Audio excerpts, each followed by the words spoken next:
Creative Magic Club.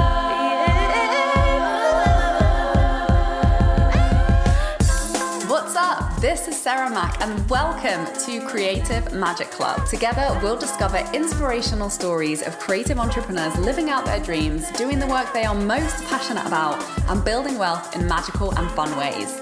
While building a six-figure income as a writer and coach, helping other women to launch their dream businesses, I've connected with so many incredible people and seen it proven again and again that you can thrive financially doing whatever it is you are passionate about. I am here to share life-changing strategies for mindset, making money, and reaching more people with your work in a business and life filled with creativity, freedom, and fun.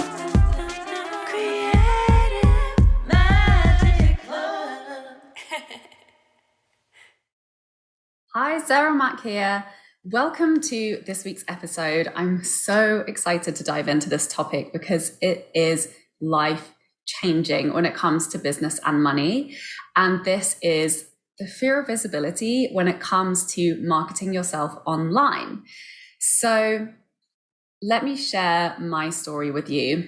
When I started out as a copywriter all those years ago in 2015, right off the bat, I knew that if I had my own website and I was doing my own marketing and I was creating my own clients by doing that on the internet, that I had the capacity to earn more money. I was currently earning money through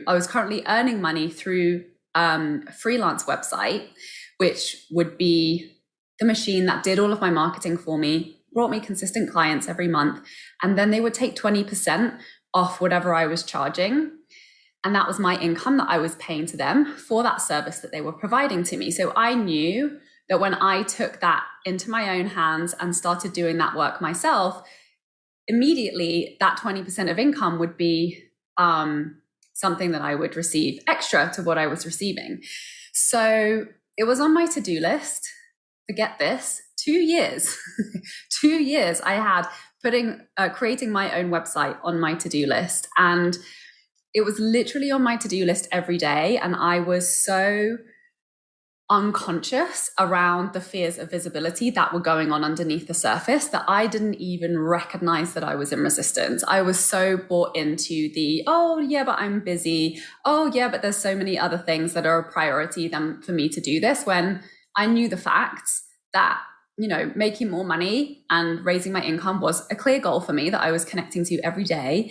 And this was a very clear, very specific, very accessible action that would move me towards that. And yet I wasn't taking it. And it wasn't until I ended up talking to a coach who introduced me to this idea of the fear of visibility that I got to work through some of the underlying fears and resistances that freed up my nervous system to actually allow me to follow through and take action on building my first website, which was my copywriting agency, Juicy Copy.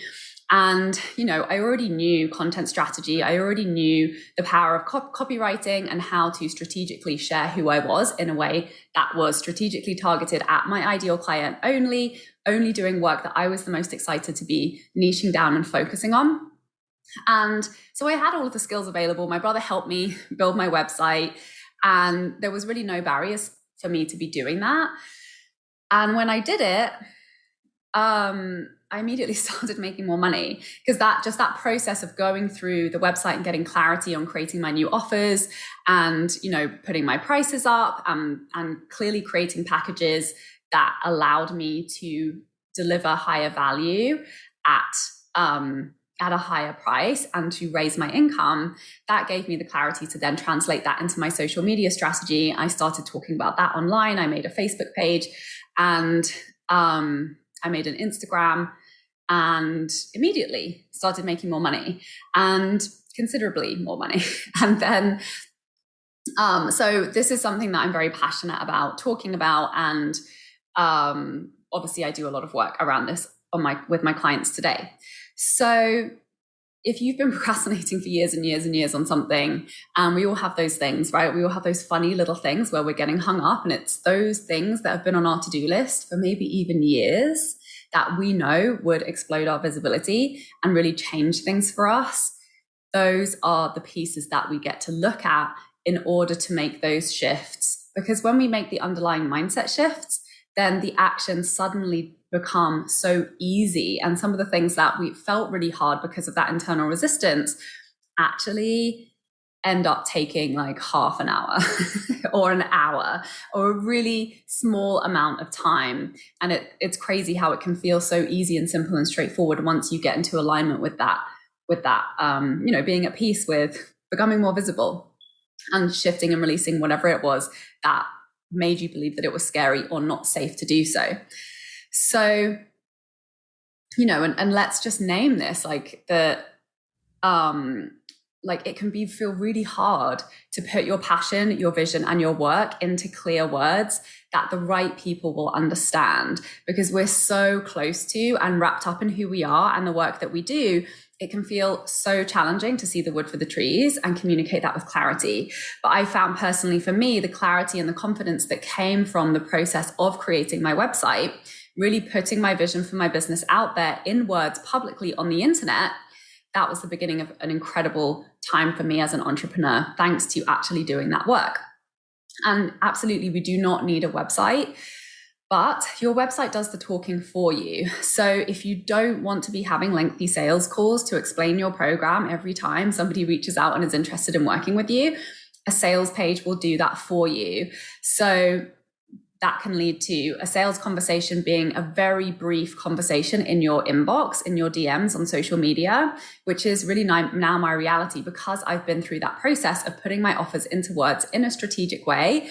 That also brought me that new level of clarity to be able to talk about them in a way that easily attracts the right clients who are already sold and all ready to buy by the time that they reach out to me. So,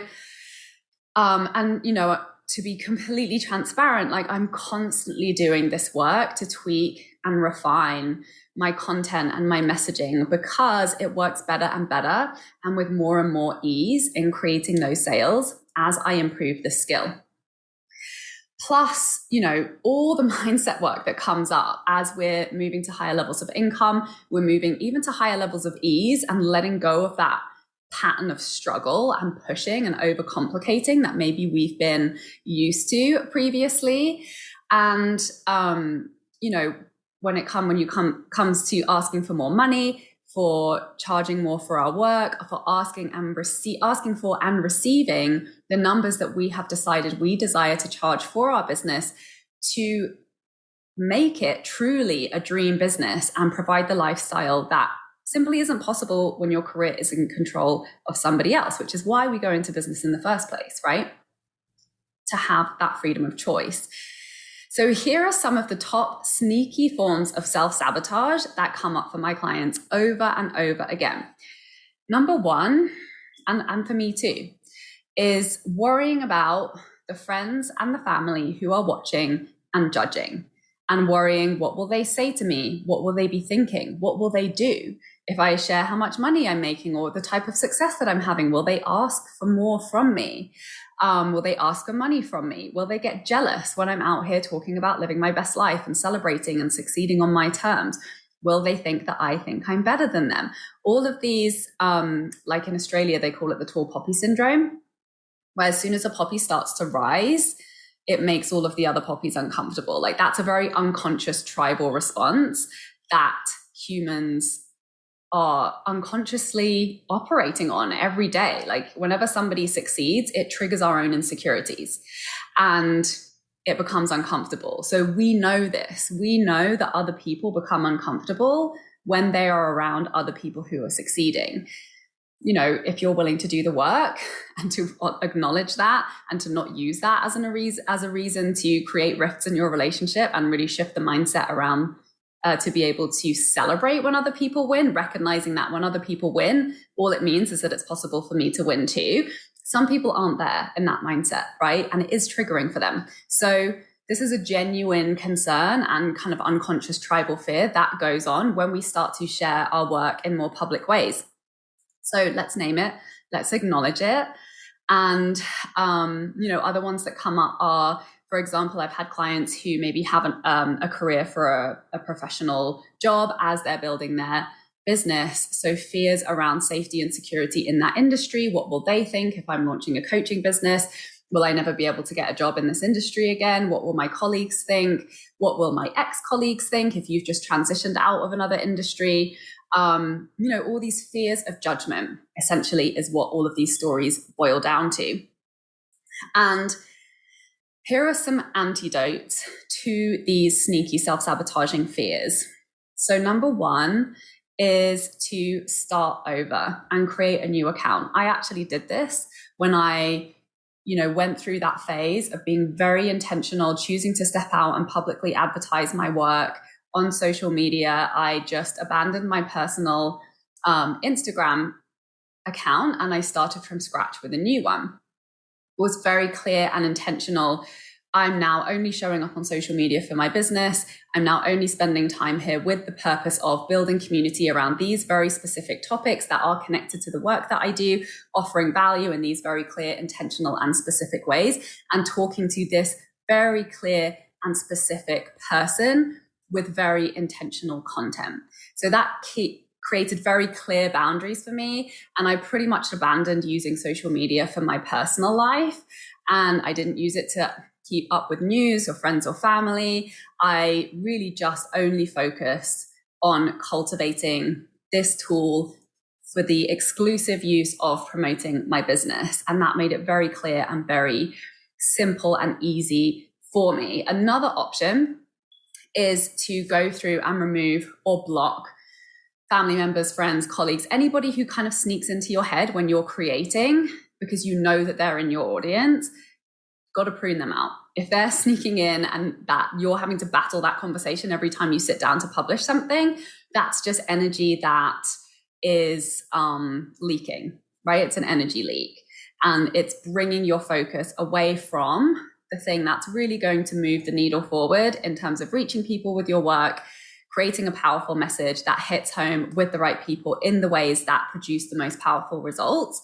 When you're sneakily, unconsciously editing because of what your aunt is going to say, or because of what your best friend from high school is, thinking and saying right now about the content that you're producing.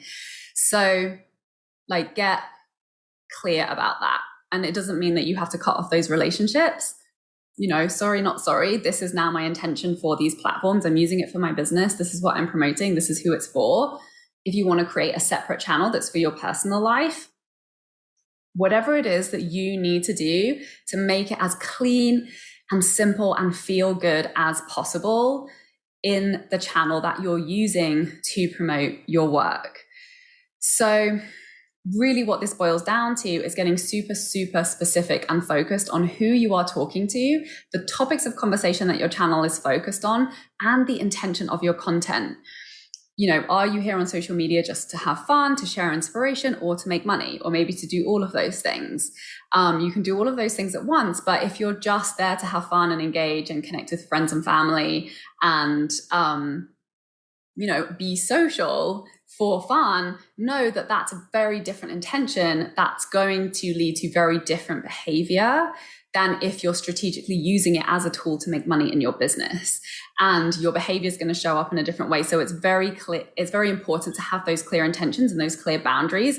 And you really can set yourself up for success by creating those clear boundaries and having clear channels. So when you're in here, I'm only in here when I'm in this mode, when I'm moving the needle forward on my business and on the conversations that I'm passionate about that directly connects to the work that I want to be known for and positioned in publicly.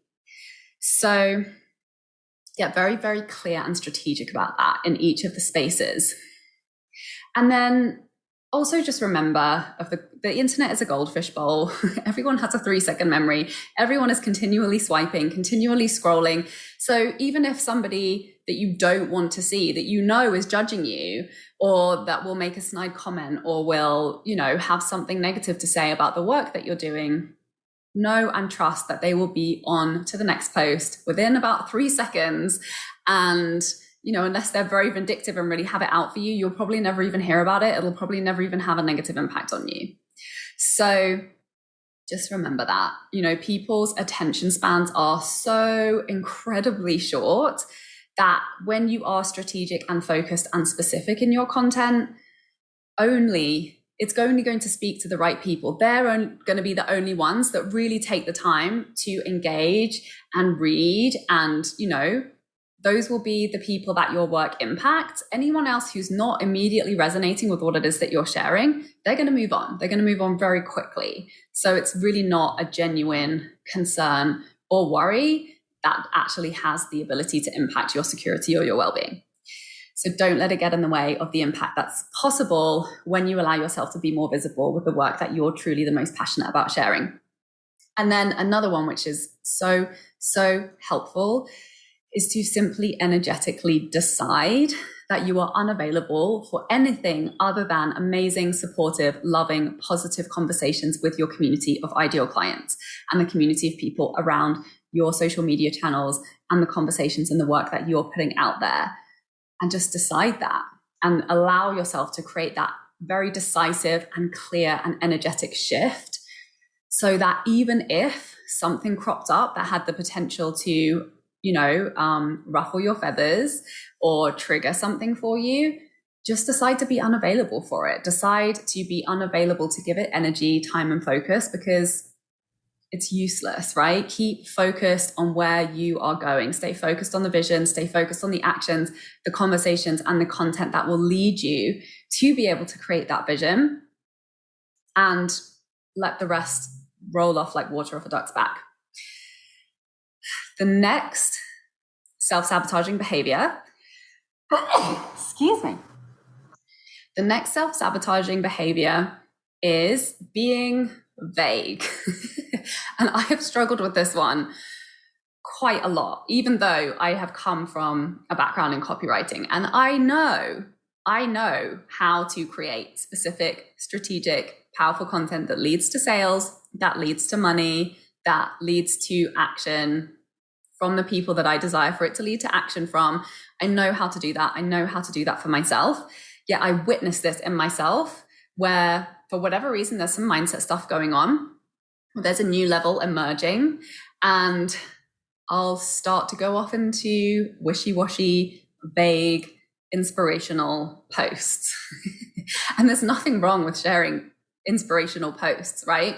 But just know, if you want to be making consistent income, if you want to be consistently getting a clear message across that accurately communicates to the people that you are able to help, how you can help them, to the point that you're creating so much momentum around your business that consistent growth is there and it's really easy for you to enroll new clients, you've got to keep leaning into the specificity. So that's really the antidote for being wishy-washy, which is one way of hiding, right? One way of not really fully taking a stand for our work and our vision and what it is that we desire to create through our work and through working relationships with our clients, to get really specific whenever you're creating your content. What are you asking for from people? What is the shift? What is the action? What are you pitching? What are the details? Really own it, speak it clearly, and have a clear call to action. Is this the type of content that creates movement and results when I share it? Or is it some vague, not really doing anything, maybe not really creating engagement, maybe not really giving people that much information about you to the point that, they're able to make a decision around whether or not you're somebody who can help them? Avoid wishy-washy. And the next self-sabotaging behavior is the fear of not being good enough. And usually that's really what's underneath the surface when we're being wishy-washy, when we're, not showing up when we said we were going to show up, when we're not following through on the plan, or when we're, not putting a call to action, or when we're not directly selling and promoting the offer that we're really excited to deliver to more clients. This is really what's going on underneath the surface. It's, what if I'm not good enough? The fear of not being good enough, and just noticing where those little thoughts are creeping in to your process as you're preparing, creating, and publishing your work online. What if my offer isn't good enough?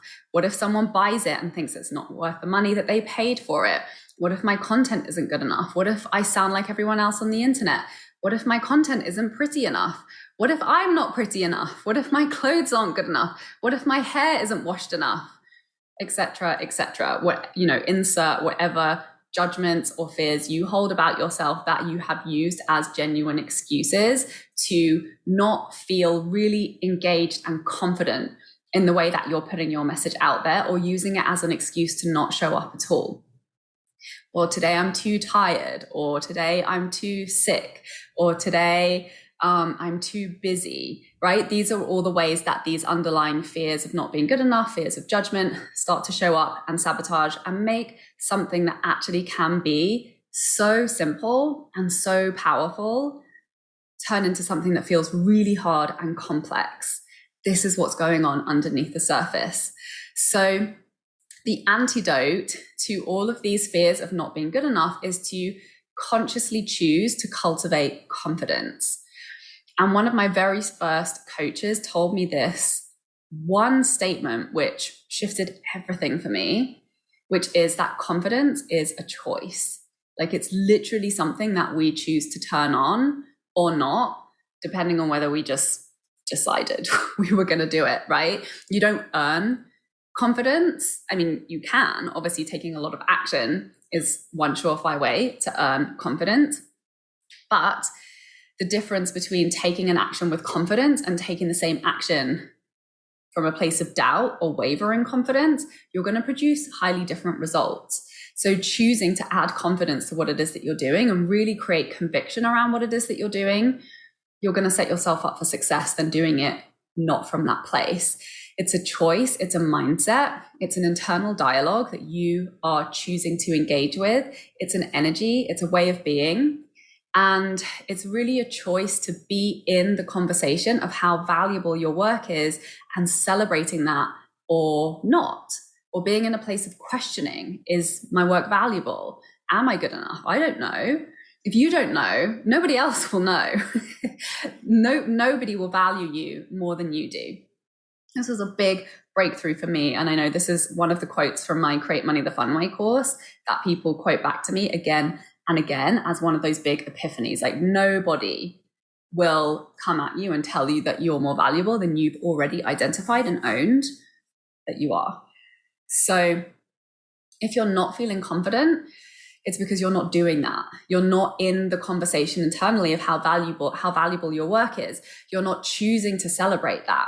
You're not choosing to get specific and focus and notice and highlight and communicate and really feel the value of what it is that you bring and know exactly why what it is that you bring is valuable.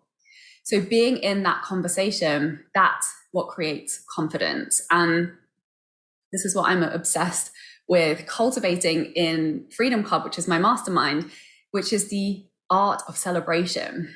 And really, celebration is what creates confidence. And I have a whole string of exercises that I'm constantly giving out so that we can develop that muscle. And so my clients can understand really the mechanics of what confidence is, to be embodying that on a moment by moment, day by day basis, particularly as you are creating and sharing your work online in a visible way. So connecting to and talking about all of the reasons why your work is so valuable. Number one, doing that internally and really replacing that conversation of what if I'm not good enough with these are all of the reasons why my work is so valuable. These are all of the reasons why I'm so inspired and passionate and excited about sharing my work with people.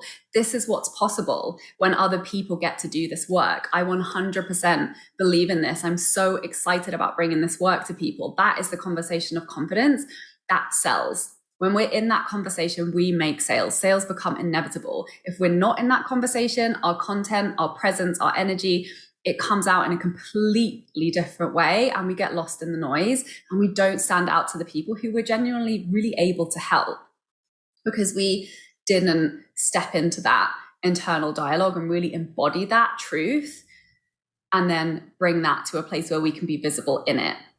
So it shifts your energy when you do that. It shifts how many sales you're making. It shifts the ease with which you magnetize clients and opportunities and money and sales when you are habitually embodying that conversation as a practice. And it's your number one responsibility to own and to clearly articulate the value that you bring to the table when people work with you, because nobody else will do that for you. Nobody else can get clear on that and communicate that other than you. So this is really the work that is the single most important thing when you want to be creating more clients and you want to be creating more impact by bringing your work to more people. So if this conversation is resonating and you know you need a boost around this, I have a really powerful free resource, which is on my website with sarahmac.com underneath the freebie section. And I created a 7-minute audio training, which is how to overcome imposter syndrome. So imposter syndrome is like basically another way of describing not having confidence or feeling like you're not good enough, which is very, very common as we're stepping into something new, a new offer, a new program, new positioning, a new level, a new income, a new way of doing business. So this is something that it's important to have the skills to be able to move through consistently over and over again in order to embody confidence as a continued and consistent state in order to create continued and consistent results. So I share some really amazing, instantly accessible, super, super powerful ways to start to gather real world evidence of how valuable your work is and how capable and fully equipped you are now to be able to start helping people, so that you're no longer caught up in your head and those fears are no longer louder than the truth of what it is that you're really capable of. And from that place, it becomes so easy to create the kind of content that allows you to show up confidently and leads to consistent sales from amazing dream clients. And of course, if you would like to go deeper on this work and have that ongoing support to continue these habits, to be performing at a higher level, to be creating more money, to be doing it with more fun and ease, then Freedom Club is my mastermind. And it is the most fun place to be learning how to embody the habits, skills, and tools to be creating 5-figure months in super fun ways by sharing your passion work to more dream clients online. So send me a message, or you can go to withsarahmac.com under Work With Me and Freedom Club to apply. I do have limited spaces. It's a super fun space to mastermind with other creative women. And feel free to hit me up with any questions, share your takeaways with what came up for you during this conversation, and choose to be confident, show up, know your value, connect to your passion and your true, genuine belief in the work that you do, and you will become unstoppable. Thank you so much for watching. Please share this with anyone you know would benefit, and subscribe on all of the places that you can find podcasts, and please leave us a 5-star review on iTunes so more people can get to benefit from this content as well. Thanks for watching and listening. Bye. For more inspirational content, head over to my website withsarahmac.com, and please support the show by liking, commenting, and subscribing.